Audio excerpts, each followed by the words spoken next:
چاہیے کس کو نہیں.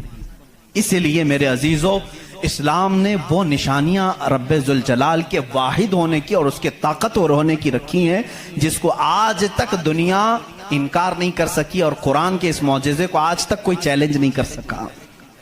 میں سائنسدانوں سے بھی کہتا ہوں، آپ کو ایک بات یہ بھی میں بتا دوں، ابھی 18ویں صدی کی بات ہے. 18ویں صدی میں امریکہ کا سفر کرنے والے ایک سائنسدان نے ایک نئی چیز کا انکشاف کیا. اٹلانٹک اوشین میں یا سمندر کے ایک حصے میں ایک ایسی جگہ ہے جو بالکل ہی ڈارک ہے، ڈارک سپیس اس کو کہتے ہیں، یعنی وہاں روشنی بالکل نہیں، سورج کی ایک کرن بھی وہاں نہیں آتی، اتنا وہاں پر اتنی وہاں تاریکی ہے. یہ کب؟ 18ویں صدی میں، یعنی آج سے 200 سال پہلے کی بات ہے. اس نے انکشاف کیا، دنیا کو بتایا میں نے ایک ایسی جگہ دیکھی بہت ہی ڈارک ہے، بہت اندھیرا ہے. وہ جب واپس آیا تو علماء ربانیین نے سورہ نور کی قرآنی آیتیں پڑھی. اللہ فرماتا ہے کہ اذا اخرج یدہ لم یکد یراہ ومن لم یجعل اللہ لہ نورا فما لہ من نور. اللہ فرماتا ہے ہم نے کائنات میں ایک ایسی جگہ رکھی ہے کہ اس پہ اندھیریوں پر اندھیریاں ہیں، اگر تم ہاتھ بھی نکالو گے تو ہاتھ بھی نظر نہیں آئے گا، ہاتھ بھی نظر نہیں آئے گا. یہ کہاں کا؟ یہ علم البحر جس کو کہتے ہیں، سمندروں کا علم رکھنے والا جو پوری زندگی سمندروں کی کھوج میں لگا دیا، وہ لا کر کے بتایا. اس نے سوچا میں بہت بڑا تیر مارا ہوں، لیکن جب بتایا قرآن پڑھنے والوں نے کہ یہ تو قرآن میں ہے، اللہ فرما رہا ہے ایک ڈارک سپیس ہے کائنات میں جہاں تم ہاتھ بھی نکالو گے تو نہیں نظر آئے گا، اتنا ڈارک ہے. وہ سٹپٹا گیا، پریشان ہوا، میں اس کی تحقیق کروں گا. یہ قرآن میں آئی کیسے بات؟ سب سے پہلا دنیا کا میں انکشاف کرنے والا ہوں، میں اس کو سب کو بتانے والا پہلا فرسٹ آدمی میں ہوں. یہ پہلے سے کہاں سے آ گئی قرآن؟ پھر وہی دو باتیں میں بتاتا ہوں میرے عزیزوں. اس کو بھی یہی جھٹکا لگا کہ یہ قرآن اس زمانے میں نازل ہوا جب سائنس کا وجود نہیں تھا، اور اس پر نازل ہوا جس کو دنیا میں کسی نے سکھایا نہیں تھا. بعد میں پھر اس نے یہ سوچا شاید ہو سکتا ہے پروفیٹ محمد صلی اللہ علیہ وسلم سمندروں کا سفر بہت کرتے ہوں گے، ان کے سمندروں کے سفر میں شاید کبھی یہ جگہ آ گئی ہوگی، اس لیے انہوں نے اپنے من سے قرآن میں یہ لکھ دیا ہوگا. اس نے یہ نتیجہ نکالا.